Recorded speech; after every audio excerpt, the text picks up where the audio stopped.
یہ video especially میری بہنوں کے لیے ہے، اور جو بھی بہنیں مجھے سن رہی ہیں پلیز یہ ویڈیو ایک دفعہ ضرور سن کے جائیے گا۔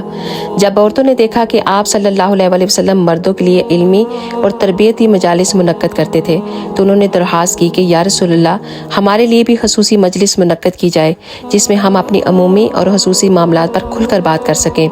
جب عورتیں عید کی نماز میں حاضر ہوتی تو بعض اوقات آپ صلی اللہ علیہ وآلہ وسلم انہیں خصوصی وعظ فرماتے۔ ایک دفعہ آپ نے اس قسم کے موقع پر فرمایا کہ اے عورتوں، صدقہ کیا کرو، تم میں سے اکثر جہنم کا ایندھن ہے۔ ایک معزز گھرانے کی سیاہ سرخ رخسار والی عورت کھڑی ہوئی اور بولی، اے اللہ کے رسول، ایسا کیوں ہے؟ آپ نے فرمایا، اس لیے کہ تم شکوے اور شکایت بہت زیادہ کرتی ہو اور خاوند کی ناشکری کرتی ہو۔ حضرت جابر رضی اللہ تعالیٰ عنہ کہتے ہیں، پھر عورتوں نے اپنے زیورات صدقے میں دینے شروع کر دیے اور وہ بلال کے کپڑے میں اپنی بالیاں اور انگوٹھیاں ڈالنے لگیں۔ اللہ اکبر۔ اگر ویڈیو اچھی لگے تو ضرور شیئر کیجیے۔